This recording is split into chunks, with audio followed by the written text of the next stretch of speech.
Now, I should probably open up De5ertBus on my browser so I can see what you're doing. Because all I'm getting is the Skype window. Ah. So let's see if I do that. It'll probably... We're showing your face. Sort of problem. Hey, look at my big yellow head. Yay! Don't forget to mute. Oh, it's muted. Here we go. Actually, we just rearranged my office here. And so that looks terrible. I just rearranged my office here, and so I can't... Alex, it's bad. Wow, I turned purple. What is going on now? I was trying to fix how yellow you are, but no, it seems to have ended in disaster. Let's just leave that alone. He's got like a whole Simpsons character thing going on. It's good. Bad astronomer. That's right. I need pointy ears. Oh, there I go. My bad. And I'm yellow again. All right. You're... I have a question. Sure. Okay. Shoot. Are you what? And I think there's also in chat. Like, what inspired you to be bad astronomer? Like. So I suck at this. Yay! Here. Really, there's a long story, shocking, and a shorter one. The shorter one is simply that I saw a lot of people saying stuff about astronomy that was wrong. There are a lot of misconceptions about astronomy and or astronomical topics, and so I decided to start correcting them. Now, you young whippersnappers probably weren't around in 1993. In September, actually it was March of '93 when I wrote my first web page. Yeah, they were mostly there.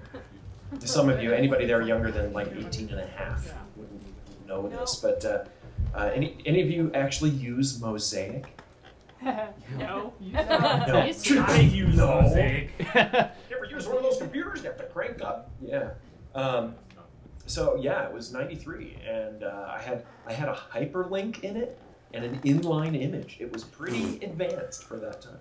And the first thing I wrote about was standing eggs on it on the first day of spring, which is this old legend that you can only do it then. And it's most people haven't even heard of this legend anymore. It's gone. But there's a million things to take its place. And I've written about so much of this stuff I can't even keep track of it anymore. Why the moon looks big on the horizon, or looking at the sun will make you blind, and all this kind of stuff. And it turns out usually there's a complicated answer behind some of this stuff. And sometimes it's easy. It's like, yeah, we landed on the moon. No, UFOs aren't alien spaceships and stuff like that. But a lot of the time there's more subtle and interesting explanations behind it. And I just started writing it up. And next thing I know, I'm talking to you guys. Yay! And we're glad you are. Cutting out the middle there, but there you go. And some other stuff happened. The question marks and profits somewhere. I heard a rumor you had something to do with an episode of Big Bang Theory. Is that true? Nope. Oh. I'm just saying that's what West Liz. Lie to us! No, yes, actually, I guess it is public. I can talk about that. Where do I even start with this? I was in California, and I got a chance to see a live taping of Big Bang Theory.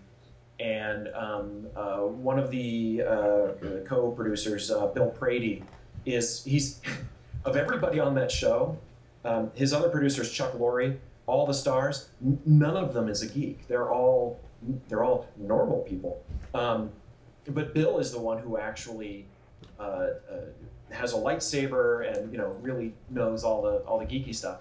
And so I bumped into him a couple of times before. So when I showed up, they let me actually stand on the stage and everything. It was awesome. But they introduced me to their science advisor. They have a physicist who is the science advisor for the show. And so we chatted for a while, and a few weeks later, he emails me and says, listen, we've got this scene where Sheldon is walking down the steps in the apartment. And it helps if I do the walking down the steps in the apartment miming. Knock, knock, knock, Eddie. No, nothing from you guys? Do you watch the show? Yes. Okay. We're just a tough crowd, that's it, sorry. So there's a scene where Sheldon's walking down the steps in the apartment, and he's reciting the names of all the nearest stars in order, and because he's got a little bit of an OCD thing. And they wanted to make sure they knew how to pronounce some of the star names, so they sent me the list, and I wrote out how to pronounce them all. And that made me very happy to actually see Sheldon doing that. What I should have done was, damn, I think of this now. I should have told them on purpose to mispronounce something without telling them. Oh yes, this one's pronounced this way. and then to see if they actually listen and have Sheldon do that. Then I could go, and then wait for all the nerd rage on the internet. Sheldon mispronounced name of Gleason 329, you know, something like that. Would be awesome. So there you go. We've had a couple more questions come in, so fascinating sport. Yeah. Let's see if I can maybe ask one more, and then I think we probably ought to look at maybe moving on to the little auction that we've got lined Anything up. else? Yeah. Okay.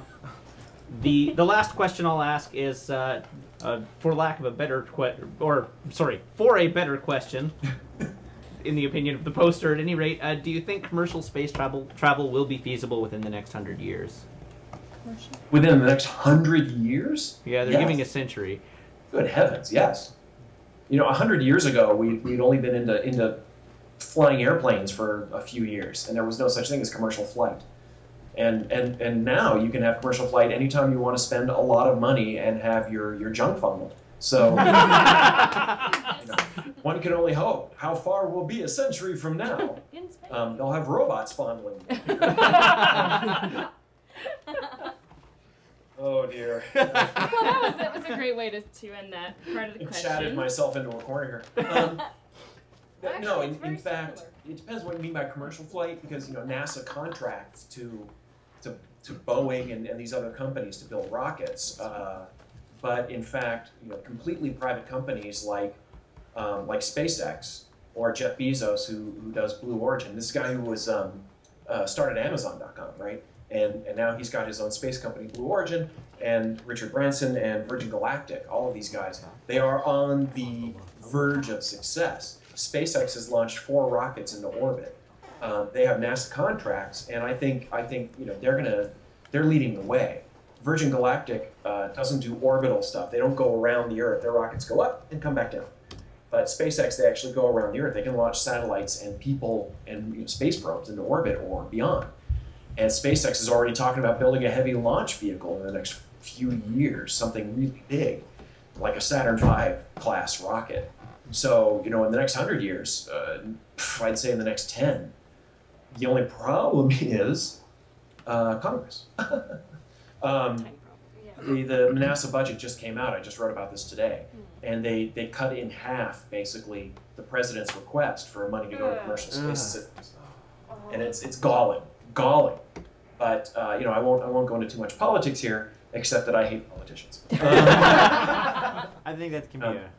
You know, oddly, my solution to this is very simply double NASA's budget. Yay. It's like, what, are you kidding? It's like, yeah, NASA gets 0.7% of the national budget.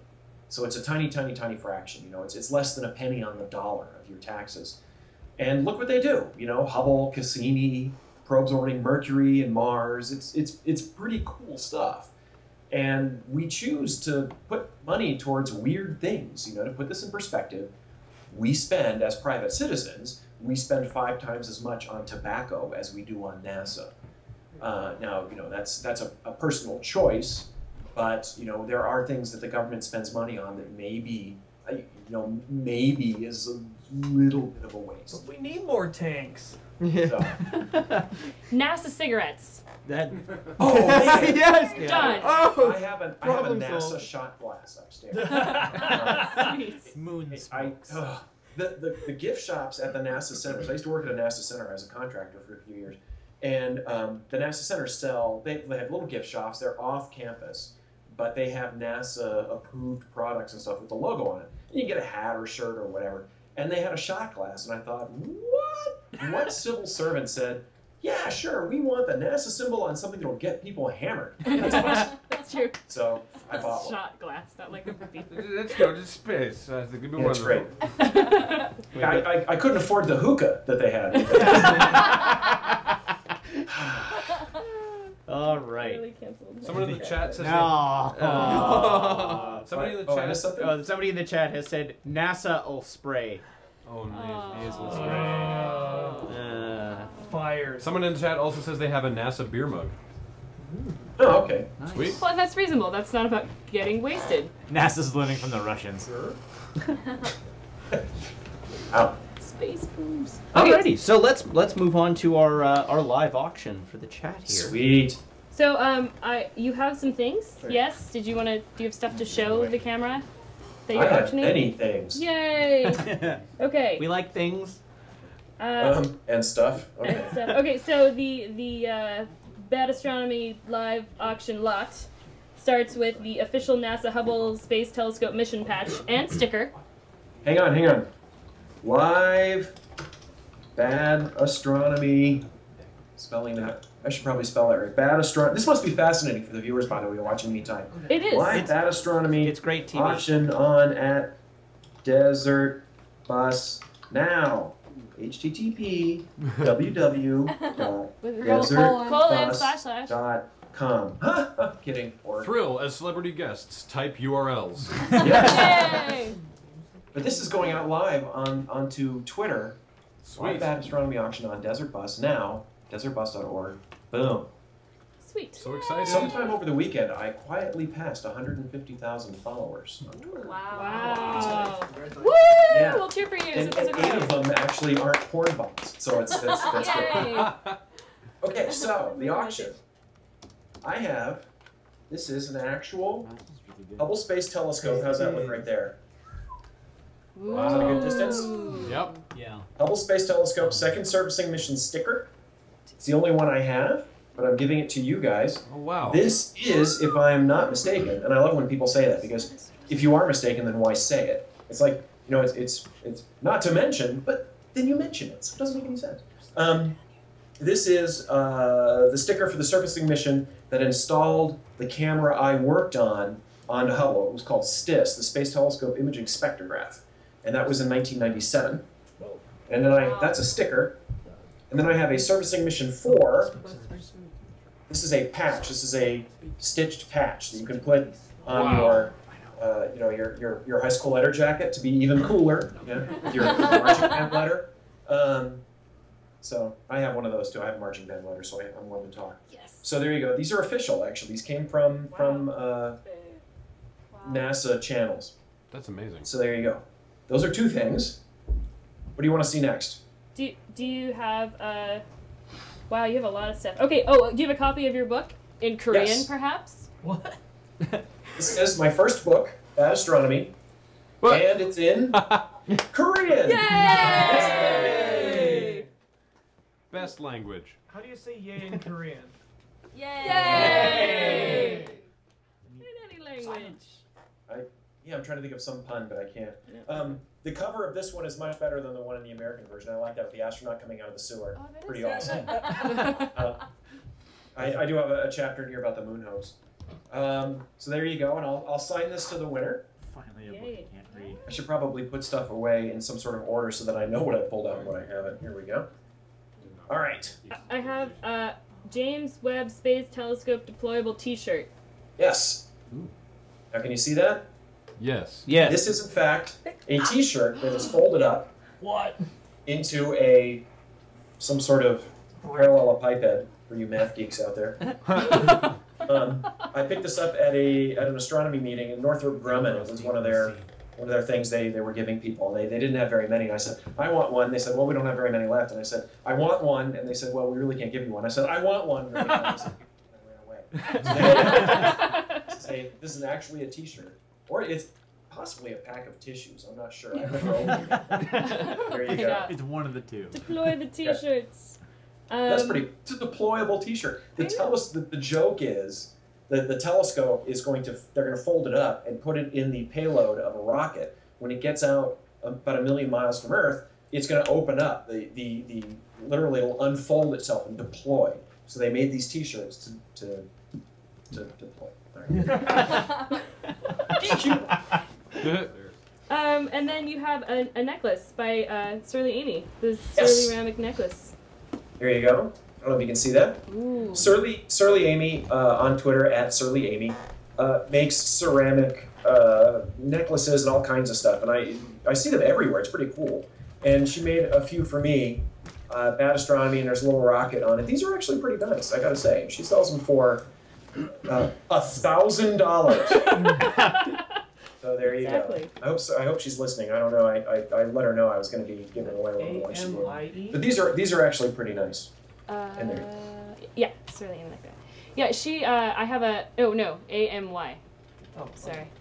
Yeah, Sorry. SURLYANY. I had it right the first time. Yeah, sorry. I wasn't It- actually look, listening.